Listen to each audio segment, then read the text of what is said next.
આપણે એ તો જાણીએ જ છીએ કે ઘરમાં મની પ્લાન્ટ તુલસી જેવા સકારાત્મક છોડ વાવવામાં આવે તો ઘરમાં ધન આવે છે અને હંમેશા બરકત પણ રહે છે। પણ આજે આપને વાસ્તુશાસ્ત્રમાં સકારાત્મક ઉર્જા પ્રદાન કરતા એક એવા ઝાડ વિશે જણાવીએ કે જો આ ઝાડ તમે ઘરમાં રાખશો તો તમારા ઘરમાં બરકત પણ રહેશે, વાસ્તુ દોષ પણ સમાપ્ત થઈ જશે। ઘરમાં બરકત લાવવા માટે મોટા ભાગના લોકો તુલસી, મની પ્લાન્ટ, સ્નેક પ્લાન્ટ જેવા છોડ કે કેટલાક ઝાડ વાવતા હોય છે, પરંતુ તમે ઈચ્છો તો આ ઉપરાંત દાડમનો ઝાડ પણ વાવી શકો છો। ચાલો જાણીએ દાડમના ઝાડ સંબંધિત દરેક વાસ્તુ નિયમ। વાસ્તુશાસ્ત્ર અનુસાર ઘરમાં દાડમનો ઝાડ વાવવાથી ભગવાન વિષ્ણુની સાથે દેવી લક્ષ્મીની કૃપા પણ પ્રાપ્ત થાય છે। તેનાથી ઘરમાં સુખ શાંતિ જળવાઈ રહે છે અને ધનની ક્યારેય કમી નથી રહેતી। વાસ્તુ નિષ્ણાંતોના મતે દાડમને ભાગ્ય, સુખ અને સમૃદ્ધિનું પ્રતીક માનવામાં આવે છે।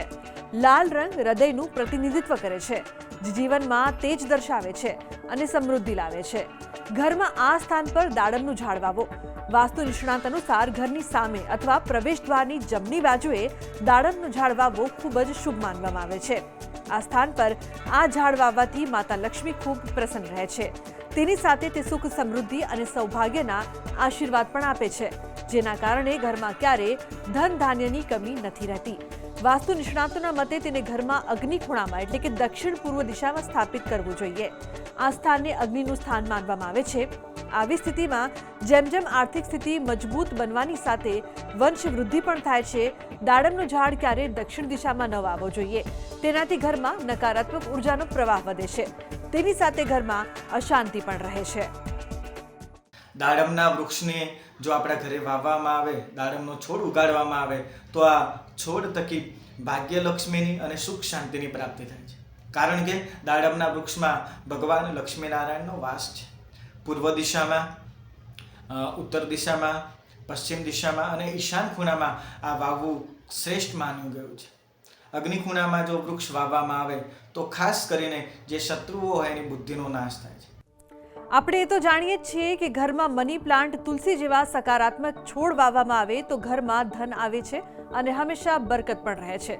પણ આજે આપને વાસ્તુશાસ્ત્રમાં સકારાત્મક ઉર્જા પ્રદાન કરતા એક એવા ઝાડ વિશે જણાવીએ કે જો આ ઝાડ તમે ઘરમાં રાખશો તો તમારા ઘરમાં બરકત પણ રહેશે, વાસ્તુ દોષ પણ સમાપ્ત થઈ જશે। ઘરમાં બરકત લાવવા માટે મોટા ભાગના લોકો તુલસી, મની પ્લાન્ટ, સ્નેક પ્લાન્ટ જેવા છોડ કે કેટલાક ઝાડ વાવતા હોય છે, પરંતુ તમે ઈચ્છો તો આ ઉપરાંત દાડમનો ઝાડ પણ વાવી શકો છો। ચાલો જાણીએ દાડમના ઝાડ સંબંધિત દરેક વાસ્તુ નિયમ। વાસ્તુશાસ્ત્ર અનુસાર ઘરમાં દાડમનો ઝાડ વાવવાથી ભગવાન વિષ્ણુની સાથે દેવી લક્ષ્મીની કૃપા પણ પ્રાપ્ત થાય છે।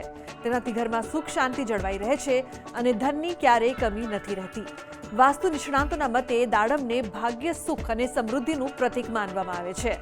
લાલ રંગ હૃદયનું પ્રતિનિધિત્વ કરે છે, જે જીવનમાં તેજ દર્શાવે છે અને સમૃદ્ધિ લાવે છે।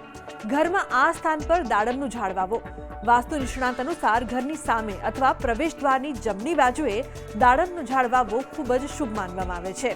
આ સ્થાન પર આ ઝાડ વાવવાથી માતા લક્ષ્મી ખૂબ પ્રસન્ન રહે છે।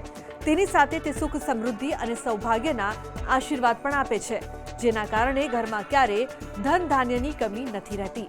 વાસ્તુ નિષ્ણાતોના મતે તેને ઘરમાં અગ્નિ ખૂણામાં એટલે કે દક્ષિણ પૂર્વ દિશામાં સ્થાપિત કરવું જોઈએ। આ સ્થાનને અગ્નિનું સ્થાન માનવામાં આવે છે। આવી સ્થિતિમાં જેમ જેમ આર્થિક સ્થિતિ મજબૂત બનવાની સાથે વંશ વૃદ્ધિ પણ થાય છે। દાડમનું ઝાડ ક્યારેય દક્ષિણ દિશામાં ન વાવવો જોઈએ, તેનાથી ઘરમાં નકારાત્મક ઉર્જાનો પ્રવાહ વધે છે। તેની સાથે ઘરમાં અશાંતિ પણ રહે છે।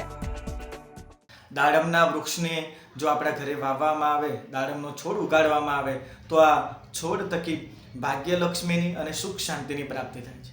કારણ કે દાડમના વૃક્ષમાં ભગવાન લક્ષ્મીનારાયણનો વાસ છે। પૂર્વ દિશામાં, ઉત્તર દિશામાં, પશ્ચિમ દિશામાં અને ઈશાન ખૂણામાં આ વાવવું શ્રેષ્ઠ માન્યું ગયું છે।